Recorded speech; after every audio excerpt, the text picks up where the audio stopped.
Late me tell you 99% of the UPSC aspirants जिनको पता ही नहीं होता इवन कि यूपीएससी की तैयारी करते कैसे हैं। आप प्रिपरेशन स्टार्ट करते हो, पहला अटैम्प्ट, दूसरा अटैम्प्ट, तीसरा अटैम्प्ट, चौथा अटैम्प्ट और एंड तक भी आप फिगर आउट नहीं कर पाते कि आखिर वो गैप रहे कहाँ जा रहा है। मैं आपको इस वीडियो में 3 ऐसे mind blowing, mind boggling approach बताऊंगा जिससे आपका प्रिपरेशन 80% ईजी हो जाएगा, 80% स्मूथ हो जाएगा, गारंटीड। मैं आपको सारे डॉक्यूमेंट्स, सारे प्रूफ के साथ मैं बताऊंगा। इस वीडियो में हम कुछ ऐसा करने वाले हैं जो आपको पूरे इंटरनेट पे कहीं नहीं मिलने वाला। Even we will analyse the toppers का मार्कशीट। आज हम टॉपर्स के मार्कशीट को भी एनालाइज करेंगे। तो आप लाखों रुपए भी कहीं किसी इंस्टीट्यूट में खर्च कर दो, आपको ये चीज़ें कोई नहीं बताने वाला।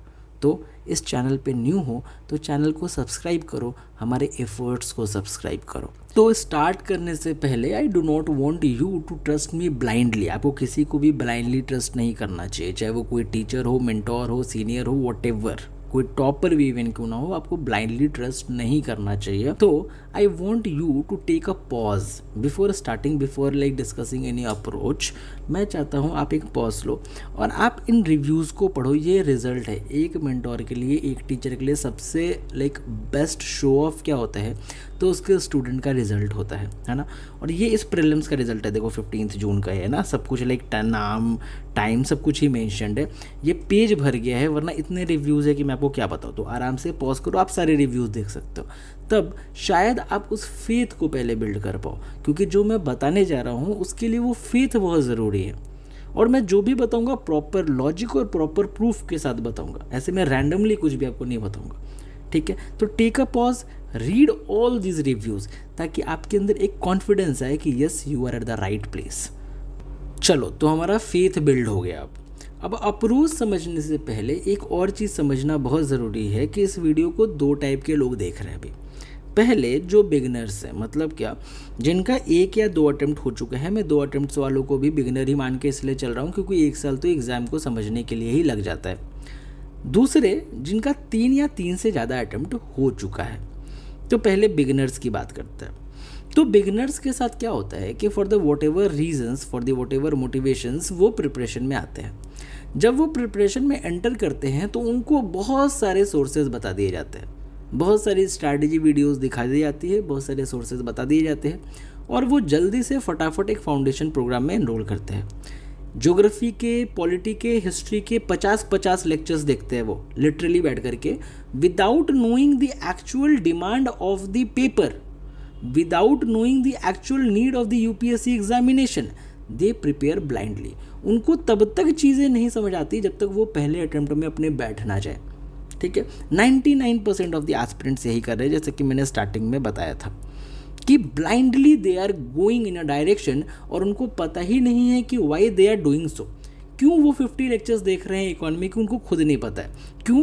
क्योंकि उन्होंने पहले कभी अप्रोच समझा ही नहीं, कभी यूपीएससी की मार्किंग स्कीम को देखा ही नहीं, कभी कुछ जाना ही नहीं कि सिलेबस और प्रीवियस ईयर क्वेश्चन क्यों है, कैसे यूज़ करते हैं। जो मैं बताऊंगा, मैं अप्रोच समझाऊंगा, ठीक है। लेकिन पहले आप कहाँ गलत कर रहे हो, कहाँ आप लैग कर रहे हो, वो समझाना ज़्यादा ज़रूरी है। तब हम सोल्यूशन पे बात करेंगे, ठीक है। पहले प्रॉब्लम डिस्कस करेंगे, then will talk about the solution.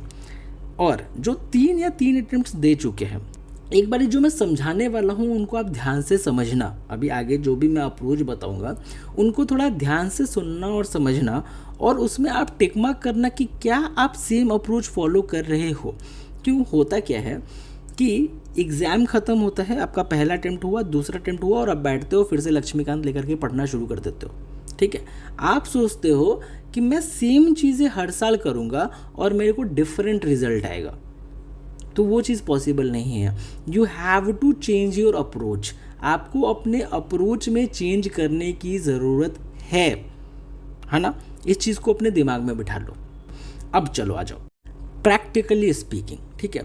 अगर ये वीडियो कोई ऐसा इंसान देख रहा हो जिसने कभी आईआईटी की, नीट की या पहले कभी किसी भी कॉम्पिटिटिव एग्ज़ाम की तैयारी की हो, उसको पता और क्लियर किया हो, तो उसको ये पता होगा क्या कि कोई भी एग्ज़ाम हो इस दुनिया में, एटलीस्ट इंडिया में, तो वहाँ पे 80% आपका अप्रोच मैटर करता है कि आप उस एग्ज़ाम को किस तरीके से अप्रोच करते हो। आप उस एग्ज़ाम के डिमांड को, नीड को किस तरीके से समझते हो, है ना। और 10% मैटर करता है आपका हार्डवर्क एंड 10% मैटर करता है आपका सोर्सेस। अब यहाँ पे इशू क्या है?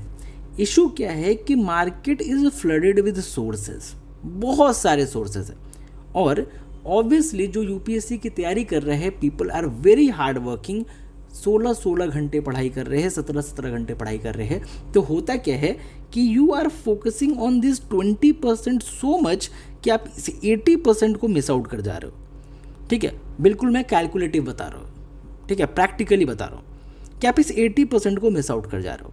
मेरा कहना क्या है कि अगर आप इस 80% को कंट्रोल कर लो तो ये 20% अपने आप सेटल डाउन कर लेगा खुद को। ठीक है, तो आपको इस 80% को कंट्रोल करना आना चाहिए। और इस वीडियो में हम लोग इसी 80% पे बात करेंगे। ठीक है, सोर्सेज जिसको जानने हैं, क्या समझने हैं, मेरे को बहुत सारे मैसेजेस भी आए हैं, आप मेरे को कमेंट सेक्शन में बताना and I will definitely make a proper video on the sources. Okay, definitely मैं बताऊंगा। ओके, तो इस वीडियो में हम इस अप्रोच पे, इस 80% पे बात करेंगे कि 80% पे वर्क कैसे करना है। तो very first approach is the marking scheme.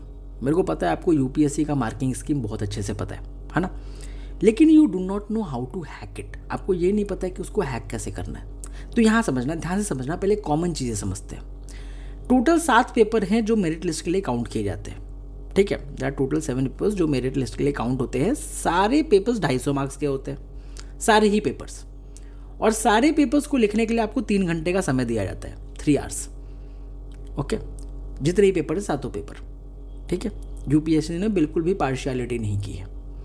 अब आ जाओ पेपर समझते हैं। ध्यान से समझना, एसे जो है वो आपको 2 एसेज लिखने होते हैं, 125 मार्क्स ईच, 250 मार्क्स के। ओके, आपके पास अच्छा खासा टाइम होता है लिखने के लिए, बहुत अच्छा खासा टाइम होता है लिखने के लिए। 1.5 घंटा होता है एक एसे लिखने के लिए, तो आपके पास बढ़िया टाइम होता है लिखने के लिए। फिर GS1, GS2 और GS3 एक बार थोड़ा ध्यान से देखना, ये यूपीएससी के ही वेबसाइट से नोटिफिकेशन से मैंने स्नैपशॉट लगाया हुआ है। ये सिलेबस देखो कितना वास्ट है। History, geography, world history, society, polity, constitution, governance, सब कुछ ही पढ़ना है। और इसका भी वेटेज होता है 250 मार्क्स। टोटल 20 क्वेश्चंस लिखने होते हैं। Understood? Same GS2 250 marks, 20 question, 250 marks, 20 question.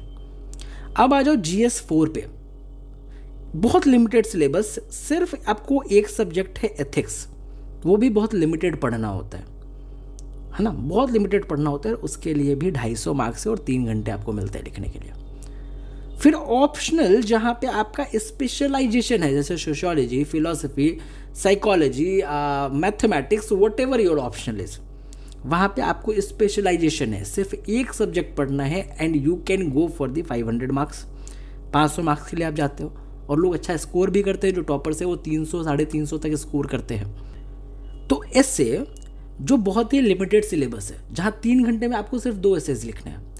GS4 जो एक बहुत लिमिटेड सिलेबस है और सेम 250 मार्क्स का है और आपको बहुत लिमिटेड पढ़ना है। ऑप्शनल, जहाँ पे आपका सब्जेक्ट स्पेशलाइजेशन है, जहाँ पे आपको सिर्फ एक सब्जेक्ट पढ़ के आप 500 मार्क्स के लिए जाते हो। तो अगर इन सबको मिला दो, ऑप्शनल के दोनों पेपर, एसे और एथिक्स को, तो ये टोटल होता है 1000 मार्क्स। ठीक है, और GS1, GS2, GS3 जहां पे सिलेबस सबसे ज्यादा वास्ट होता है यूपीएससी का, वो बनाता है 750 मार्क्स। क्या आपको पता है ये चीज? इस तीनों को जोड़ लो, 750 मार्क्स आते हैं। और आपका जो फोकस है इस 750 पे है रादर देन इस 1000 मार्क्स। आप इस 750 के पीछे इतना भाग रहे हो, और मैं आपको बताता हूँ इस 750 में 400 भी स्कोर करना बहुत टफ होता है। क्यों? Due to diverse nature of subjects. इतना डाइवर्सिटी है। आप 50-50 लेक्चर्स पॉलिटी के देख रहे हो, हिस्ट्री के देख रहे हो, सोशल जस्टिस के देख रहे हो, और आप इस 750 के लिए जा रहे हो, इग्नोरिंग दिस 1000 मार्क्स जो और इजी है स्कोर करना आपके लिए। ऐसे में आप बहुत इजीली स्कोर कर सकते हो ये 250 मार्क्स। एथिक्स में आप बहुत इजीली स्कोर कर सकते हो 250 मार्क्स। यूपीएससी ने पार्शियलिटी बिल्कुल नहीं रखी है। GS1, 2, 3 आपको एक्स्ट्रा पढ़ने के लिए 1200 नंबर नहीं दिए जा रहे, उसके लिए 750 नंबर ही दिए जा रहे हैं आपको। 250 नंबर का ही पेपर है, लेकिन स्टिल आप खुद से पूछो पूरे साल आप केवल इकोनॉमी, हिस्ट्री, पॉलिटी और ज्योग्राफी में अपना वक्त बिताते हो। सुबह 2 लेक्चर पॉलिटी के, शाम में 2 लेक्चर इकोनॉमी के, आप ऐसे कवर करते हो सिलेबस। आप अपने ऑप्शनल को इग्नोर करते हो। GS4 लोग क्या करते हैं, प्रीलिम्स के बाद के लिए रखते हैं, बल्कि इतना इंपॉर्टेंट है जहां से आप एज लेते हो। मैं अभी दिखाऊंगा टॉपर्स कॉपी में आपको।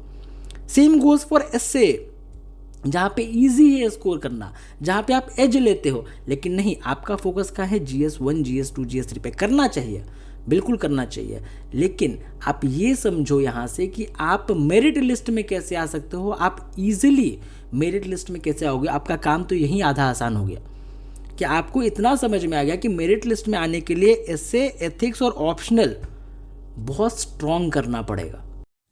अब देखो, जो मैं समझाना चाह रहा हूँ ना, यहाँ पे तुमको बहुत अच्छे से समझ में आएगा। Shruti Sharma, all India rank 1 2021। Okay, SA के मार्क्स देखो, one of the highest 132 marks. GS4 के मार्क्स देखो, one of the highest 139 marks. Understood? और भी आप देख सकते हो आराम से पॉज करके। ऑप्शनल के मार्क्स देखो, 300 के ऊपर है। ठीक है, यही चीज़ समझा रहा था ना मैं ऊपर, कि आप यहीं पे एज लेते हो और इसी एज के वजह से you will be recommended. Then Ishita Kishore, 2022 topper, all India rank 1, essay one of the highest 137 marks. अब बताओ, इनके ऑप्शनल में देखो 147, 166, 300 प्लस, यहाँ से आप एज लेकर के आते हो। ठीक है, फिर देखो इधर आ जाओ, आदित्य श्रीवास्तव, है ना, ऑल इंडिया रैंक 1 2023, एसए में 117 मार्क्स, GS4 में one of the highest 143 marks हैं, 143, 143, सोचो। और ऑप्शनल में ऑब्वियसली 300 से ऊपर। ठीक है, 308 बहुत होता है। फिर इस साल शक्ति दुबे 2024, ठीक है, GS4 का स्कोर देखो इनका 141 मार्क्स, 141 मार्क्स। सबसे ज़्यादा एज इनको यहीं पे मिला है GS4 में, है ना, सबसे ज़्यादा एज कहाँ, GS4 में मिला। तो देखो, इतना इम्पॉर्टेंट है to understand the marking scheme first, और मार्किंग स्कीम को यूज़ करो मेरिट लिस्ट में आने के लिए।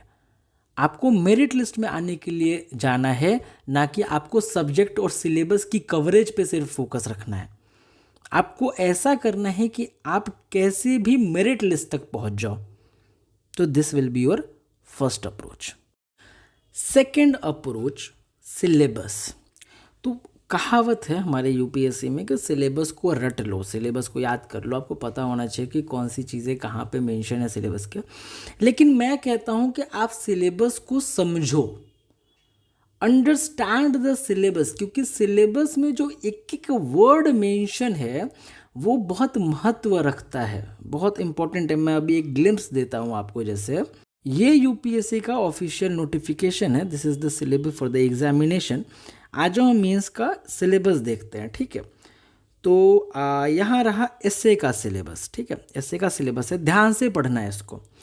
Candidates may be required to write essay on multiple topics, they will expected to keep, ध्यान से रखना, अपनी एक्सपेक्टेशंस को यहाँ पे यूपीएससी ने लिखा है सिलेबस में। क्या आपने पढ़ा है कभी पहले ऐसे सिलेबस को? कभी अंडरस्टैंड किया है कि यू आर एक्सपेक्टेड, मतलब यूपीएससी की कुछ एक्सपेक्टेशंस है आपसे। देखो क्या है, to keep closely to the subject of the essay to arrange their ideas in orderly fashion. मतलब क्या, कि जो एसे का मैटर है, जो आपको टॉपिक दिया गया है, उस टॉपिक से क्लोज रहने का है, उस टॉपिक से क्लोज रहना है। राइट कंसाइजली, बहुत बड़े बड़े पैराग्राफ्स नहीं लिखने हैं, कंसाइज पैराग्राफ्स लिखने हैं। ये सेम चीज़ मैंने मेन बैटल नहीं बताया, आपको कंसाइज पैराग्राफ्स लिखने हैं। ये सिलेबस में मेंशन है, सिलेबस कह रहा है। ये आपने पढ़ा है ऐसे सिलेबस, आपने अंडरस्टैंड किया है, क्या इसमें रटने का नहीं है, आपको पहले समझने का है सिलेबस, कैसे समझा आपने सिलेबस। अब आगे देखो यूपीएससी ने और कितना ईजी किया है आपके लिए। Credit will be given for effective and exact expression. अब बताओ, यूपीएससी ने तो आपको ये भी बोल दिया कि आपको मैं मार्क्स तभी दूंगा जब आप इफेक्टिव और एग्जैक्ट एक्सप्रेशन होंगे, जब आप वेग चीज़ें नहीं लिखोगे। अब आपको पता है कि आपको एग्जैक्टली एक तो टॉपिक से क्लोज रहना है, and you have to give exact and effective expression whatever you are writing. तो एसए का सिलेबस इतना डिफाइंड है। ऐसे ही चलो आ जाओ, यहाँ पे मैं दिखाता हूँ। सिलेबस में GS1 की क्या लोग बोलते हैं, एंशियंट हिस्ट्री मेडिवल हिस्ट्री पढ़ना है। मैंने बताया भी है क्या लिखा हुआ है, Indian heritage and culture, history, geography, world and society. ठीक है, एक्सप्लेन नहीं है, शॉर्ट में है, और एक्सप्लेनेशन देखते हैं। Indian culture will cover salient aspect of art forms, literature, architecture from ancient to modern times. मतलब क्या, एंशियंट टू मॉडर्न टाइम्स के मतलब एंशियंट, मेडिवल और मॉडर्न के सिर्फ आर्ट फॉर्म, लिटरेचर और आर्किटेक्चर देखने हैं, इसके अलावा और आपको कुछ नहीं देखना है। बिंबिसार का बेटा कौन था, अशोक का शत्रु कौन था, कुछ नहीं जानना है आपको। आपको सिर्फ इतना जानना है, आर्ट फॉर्म, लिटरेचर और आर्किटेक्चर मेंस के लिए। सिर्फ और सिर्फ आपको पूरा पूरा एंशियंट एनसीईआरटी और मेडिवल एनसीईआरटी पढ़ने की ज़रूरत नहीं है। सिर्फ और सिर्फ आर्ट एंड कल्चर पढ़ना है from ancient to modern times. फिर मॉडर्न इंडिया आ जाता है सीधे, वो भी कहाँ से, from the middle of the 18th century, मतलब middle of the 18th century के पहले, मतलब 1757 battle of Buxar and Plassey के पहले आपको पढ़ने की ज़रूरत नहीं है, आपको उसके बाद इसे पढ़ना है। तो देखो आप कहाँ यहीं लिमिटेड हो गए। अब आप ये पढ़ोगे ही नहीं, तब तो आप रैंडमली कुछ भी पढ़ते जाओगे। अब तो एंशियंट पढ़ोगे, मेडिवल पढ़ोगे, बाद में देख रहे हो मेंस में क्वेश्चन ही नहीं आ रहा है वहाँ से, क्योंकि सिलेबस में ही नहीं है। सिलेबस आपने देखा कहाँ है ऐसे। ठीक है, रैंडमली उठाते हैं, कोई भी टॉपिक में उठा करके आपको ऐसे बता सकता हूँ। Silent feature of representation of people act, यहाँ से लगातार क्वेश्चन आते हैं, हर साल क्वेश्चन आता है। अभी मैं दिखाऊंगा PYQs में। ठीक है, आ जाओ। जैसे देखो paper 4 general studies 3 economic development, लोग क्या बोलते हैं, इकोनॉमिक्स पढ़ना है। माइक्रो भी पढ़ लो, मैक्रो भी पढ़ लो, क्लास 11th की NCERT पढ़ो, दोनों माइक्रो और मैक्रो दोनों। पूरे सिलेबस में कहीं नहीं लिखा है कि आपको माइक्रो इकोनॉमी पढ़ना है, आपको इंडियन इकोनॉमी पढ़ना है, ना कि इकोनॉमिक्स पढ़ना है। इकोनॉमिक्स में और इंडियन इकोनॉमी में बहुत जमीन आसमान का फर्क है। आपको इकोनॉमिक्स नहीं पढ़ना है, ये ऑप्शनल नहीं है। आपको इंडियन इकोनॉमी पढ़ना है, इंडियन इकोनॉमिक डेवलपमेंट पढ़ना है, जहां हम GDP, planning, mobilisation, resources, growth, development, employment, inclusive growth, budget, fiscal deficit, monetary policy, fiscal policy, ये सारी चीज़ें पढ़ेंगे। मनी एंड बैंकिंग ये पढ़ेंगे। एग्रीकल्चर पढ़ना है, आया समझ में। तो you have to study economic development, not economics. तो आपको NCERT दोनों बुक्स माइक्रो एंड मैक्रो क्यों पढ़ना है, जब माइक्रो है ही नहीं सिलेबस में। कहीं भी माइक्रो UPSC के सिलेबस में आपको नहीं पढ़ना है। डिमांड सप्लाई नहीं जानना है आपको, आपको एग्रीगेट डिमांड एंड सप्लाई पढ़ना है, आपको नेशनल लेवल की बात करना है, आपको मैक्रो पढ़ना है, ना कि micro. But still people are reading NCERT, क्यों, उन्होंने सिलेबस देखा होता तब तो। This is the way you have to look into the syllabus. तो what I am saying, the second approach is understand the syllabus first. जैसे मैंने बताया ना, वैसे सिलेबस को समझने की कोशिश करो। Now from here the preparation begins. The third approach, previous year questions. अब प्रीवियस ईयर क्वेश्चंस आपको देखने कैसे हैं, तो PYQs ही आपको बताएगा कि आपको क्या पढ़ना है और क्या नहीं पढ़ना है, आपको कितना टू द पॉइंट रहना है। और मैं आपको एक चीज़ बताता हूँ, बहुत क्लियरली बताता हूँ, ठीक है, आपको जो समझना है समझो। दिस इज़ द ओनली तरीका टू क्लियर दिस एग्ज़ाम। इकलौता तरीका है और कोई तरीका नहीं है इसके अलावा, इकलौता तरीका है टू क्लियर द एग्ज़ाम। ठीक है, तो ये डॉक्यूमेंट है एक हमारा, wait. For example CAG is the topic, controller and auditor general. एक छोटा सा एग्जाम्पल मैं देता हूँ, ठीक है। 2024 में यहाँ से क्वेश्चन आया, controller and auditor general is not merely ensure the legality of expenditure. ठीक है, मैं आपको बता रहा हूँ, अगर आपने PYQs नहीं किया है ना, आप CAG पढ़ करके ऐसे ही निकल जाओगे। ठीक है, आपको पता ही लगेगा कि कितनी ग्रेविटी है इस टॉपिक में। 24 में क्वेश्चन है, 2018 में क्वेश्चन है, 2016 में CAGS पावर पे क्वेश्चन है, 1996 में CAG पे क्वेश्चन है, कॉन्स्टिट्यूशनल प्रोविजन 1989 में CAG पे क्वेश्चन है। चलो ठीक है, सब हटाओ। Next topic, attorney general of India, most ignored topic in the polity. आपको मैं बताता हूँ, 2025 में क्वेश्चन आया है यहाँ से, attorney general of India plays a crucial role in guiding the legal framework. 2019 में भी क्वेश्चन था, attorney general chief legal adviser. ठीक है, 1981 में क्वेश्चन था, फंक्शन ऑफ अटर्नी जनरल। और बताओ, समझ में आ रहा है आपको? तो PYQ से आप ये तक जान सकते हो कि नेक्स्ट मेंस के लिए आपको पढ़ना क्या क्या है एग्जैक्टली। समझ रहे हो? ये देखो नेशनल कमीशन एक टॉपिक है, मोस्ट इग्नोर टॉपिक। आप लक्ष्मीकांत में ये टॉपिक को ऐसे ही पढ़ के निकल जाते हो, मैं लिख करके दे रहा हूँ, एक टेबल मिलता है, टेबल पढ़ के निकल जाते हो। अब देखो क्वेश्चन देखो, माइनॉरिटीज़ कमीशन से क्वेश्चन है, शेड्यूल कास्ट से कमीशन है, ह्यूमन राइट कमीशन से क्वेश्चन है, नेशनल कमीशन से इतने क्वेश्चन है। देखो ह्यूमन राइट प्रोटेक्शन एक्ट से है, ह्यूमन राइट कमीशन से फिर से क्वेश्चन है 14 में, ये क्वेश्चन है 2000 में, ये क्वेश्चन है 1992 में, ये क्वेश्चन है 1887 में। ठीक है, मैं आपको बता रहा हूँ, देखो मेरे से बेहतरीन एनालिसिस PYQs का और सिलेबस का कोई नहीं कर सकता है, मैं गारंटीड बता रहा हूँ।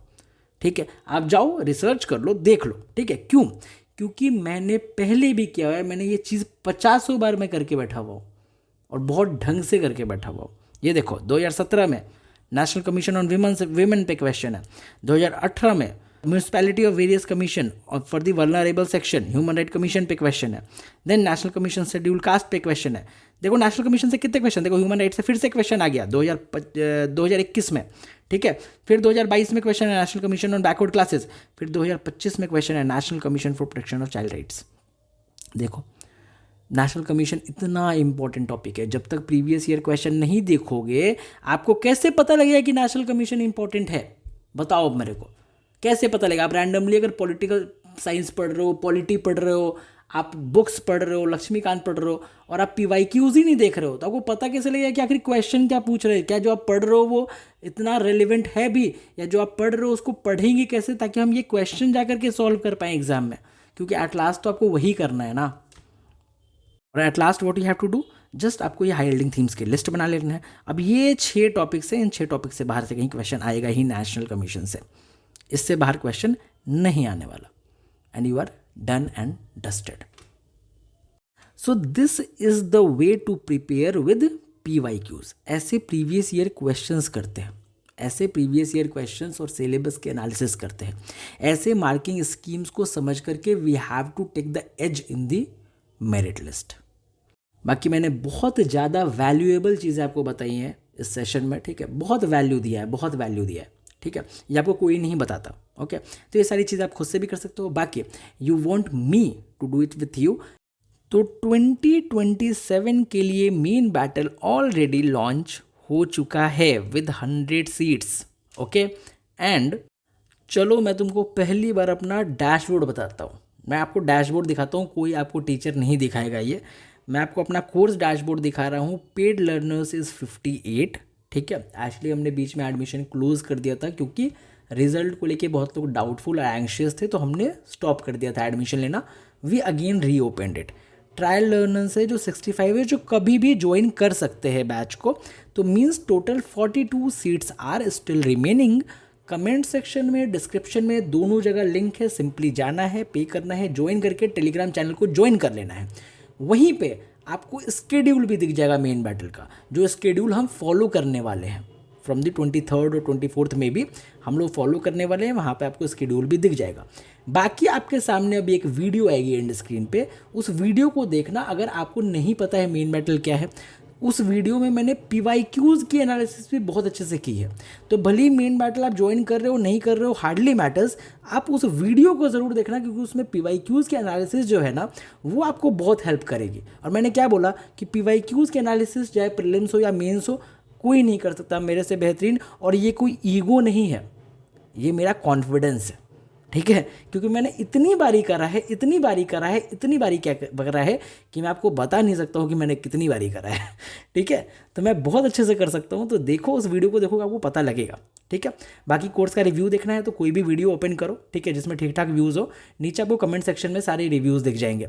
ठीक है, तो रिव्यूज़ आकर के देखो, रिव्यूज़ से भी आपको आइडिया लग जाएगा। बाकी जिसको सोर्सेज पे अब वीडियो चाहिए, तो मैं सोर्सेज पे बहुत ही बेहतरीन सा एक मटेरियल तैयार कर रहा हूँ, वीडियो तैयार कर रहा हूँ। सिंपली मेरे को कमेंट सेक्शन में बताओ, जितनी जल्दी बताओगे उतनी जल्दी I will provide the sources वाला वीडियो भी। ओके, चलो, all the best, take care, पढ़ाई करो।